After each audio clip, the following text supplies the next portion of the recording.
Hello, everyone. In this course, we will primarily focus on the operation and management of SMEs. Today, our main topic of study is SMEs and an overview of entrepreneurship. In recent years, especially since the 1990s, over the span of 30 years, China's economy has experienced significant growth. In this process, the contribution of SMEs has been indispensable. Whether it's in China's industrial, agricultural, or tertiary service sectors, SMEs have played a visible role. Particularly in 2008, the proportion of SMEs in our country reached as high as 99%, and they accounted for more than 67% of the total industrial output value nationwide. From the above data, we can see how crucial it is for us to study and understand the operation and management of SMEs today. It's of paramount importance. So, today's main topics of study include the following three aspects. First, we'll understand the establishment of SMEs and the necessary conditions for it. Secondly, it's about mastering the basic understanding of businesses. Thirdly, it's about understanding the basic processes of starting a business. Let's look at the first issue. SMEs in China have the following basic characteristics. Firstly, SMEs create a large number of employment opportunities for society, promoting social stability. In recent years, China has been focusing on maintaining employment to ensure stability. Because the workforce needs job positions. Job positions are fundamental to the survival and development of the workforce. In recent years, due to China's national economy, it has shown characteristics of being labor-intensive and extensive. This requires a large labor force, and many laborers from rural areas moving into cities. Due to China's large population base, result in relatively low labor costs. This provides a significant advantage for the development of enterprises, and, at the same time, also provides a large number of job opportunities for laborers from rural and urban areas, fostering social stability. The second point is, SMEs can vitalize the structure of the market economy and drive the reform of the economic system. Our country's agriculture and our country's industry are largely driven by state-owned enterprises. However, those have their drawbacks, such as being slow to transform, having overly large scales, and simultaneously, their system efficiency is relatively low. These disadvantages are precisely the strengths of our SMEs. They are more flexible in facing the market, and generally, the production and sales of SMEs are closely aligned with market demands. Therefore, the development of SMEs can effectively fill the gaps that large SOEs cannot reach in the market, thus effectively optimizing our country's economic structure. The third point, SMEs play a pivotal role in the rural economy. They are at the core of it. Our country's issues with agriculture, rural areas, and farmers have always been addressed. After the fight against poverty and achieving poverty alleviation, we now promote the slogan of rural revitalization. Rural revitalization, to a great extent, needs to be driven by our SMEs. SMEs in the rural economy can assist the local government, especially at the town, township, and village levels, to promote local farmers in their production bases, and then carry out scientific planning. Moreover, they have a scientific and rational marketing model to sell agricultural products. So, we can see, in the current rural economy, SMEs actually play a dominant role. Next, let's understand another issue. Let's get to know what a business is. Let's look at this definition. A business refers to an economic organization engaged in the production, circulation, and services of goods, aimed at meeting societal needs and generating profit, legally established, operating independently, responsible for its own profits and losses, and self-developing. Here, we need to pay attention to several issues. Firstly, a business is an economic organization that must integrate into our entire circulation process. Circulation and our services are based on what? Production. And the ultimate goal of production is to sell the products you produce. So, The ultimate goal of a business is also to make a profit. That's the first point. Secondly, a business must meet societal needs. Our current economic system in China is a market economy, commonly referred to as a buyer's economy. So, production must adapt to changes in market demand. Third, a business can operate independently. Therefore, SMEs currently have a high degree of autonomy. However, they must also bear their own profits and losses, which means they must take on social responsibilities and economic risks. Fourth, all businesses, no matter what type, must pay attention to being legally established and operating legally.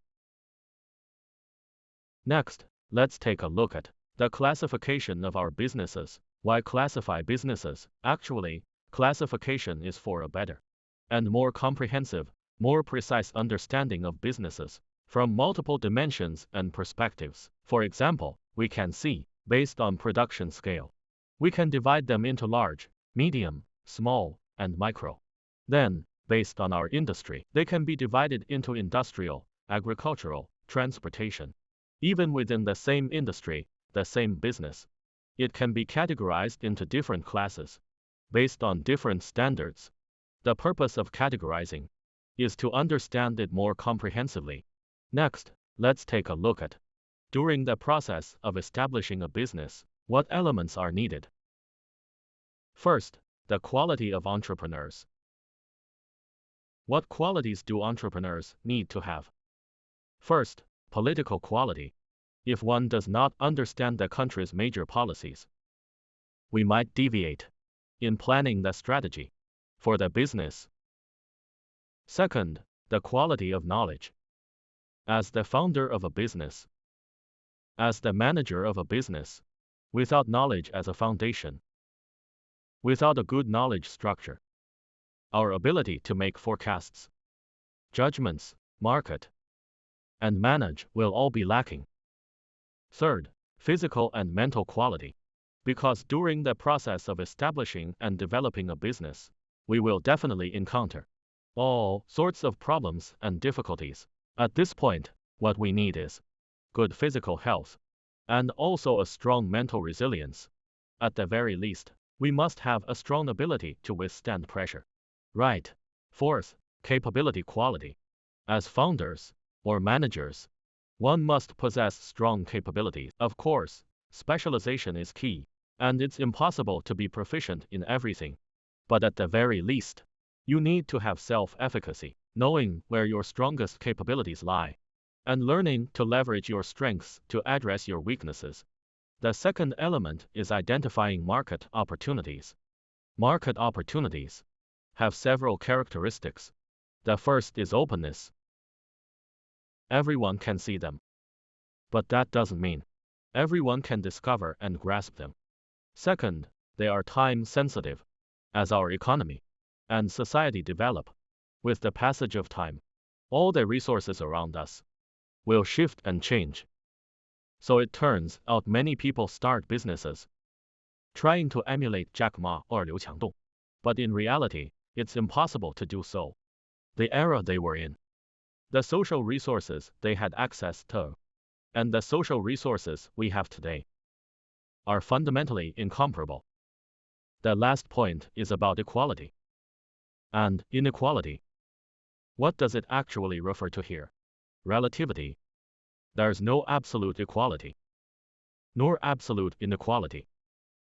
So it's always in a relative state. So, to summarize, in understanding the market, the rule we must pay attention to is what exactly? The only constant rule is that our market is always changing. Next, let's take a look at, when seeking market opportunities, the methods and approaches we must consider. Methods and approaches are excellent tools. Choosing the right ones can make us much more effective. For example, how we can collect feedback and suggestions on the broadest scale possible to make our judgments more precise and accurate. Or we could utilize our products to create a positive interaction with the market. Thirdly, we can hire what Professionals to analyze market opportunities. After all, professionals do professional work, and this way, the outcomes are more scientific. So, we must pay attention to the use of certain methods and approaches. Thirdly, choosing the business creation model. Every business, at its inception, must choose the right creation model. Of course, when selecting a model, we must be careful to consider the specific environment, industry, and our own strengths at that time. Then, based on this, determine what kind of model to choose. From this, I'll point out, we primarily have three models to choose from. The first one is the sole proprietorship, available for everyone to choose. The biggest feature of a sole proprietorship is personal investment. This means that such businesses are usually small, with a limited scope, but at the same time, they are more flexible. The second is partnerships, where everyone contributes capital, technology, experience, making such businesses relatively well-rounded in terms of management teams. However, such businesses can vary greatly in size. The last type is the corporation. This kind of business exhibits one major characteristic, which is its large scale. It has abundant resources, and in terms of external financing, it's much easier compared to sole proprietorships and partnerships. Fourthly, we need to focus on how to formulate our business plan.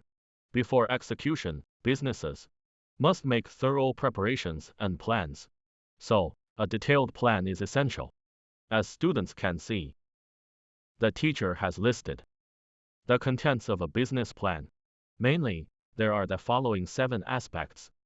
If we are talking about the level of study, the third, fourth, fifth are the contents that teacher focuses on. But in the actual process of founding a company, when writing a business plan, all 7 aspects are very important, especially the 7th, risk control. Finally, is the company's registration. You can see, this is a basic process. We need to go to the relevant departments to verify our name, then go through the relevant approvals, and handle our business license, etc. This specific process will be detailed in later chapters. So, when our company is registering, there are several key elements that must be included in the content. For example, some of the registration conditions: the company's name, supervisors, directors, etc., determined by the nature of our company. At the time of its establishment, some content needs to be added, while some needs to be reduced. Students, the content above covers everything we've learned today. Now, let's do a summary. Today's main topics were about the basics of establishing a company, some fundamental concepts, and the basic process awareness. The goal is to give everyone an initial understanding of it, and then we'll gradually fill in the content later on. So, here, the teacher has left a question for thought for everyone to consider. That is, please compare opening a convenience store versus establishing a convenience store franchise headquarters. Are the processes and elements involved the same? Students, that's all for today's lesson. Thank you.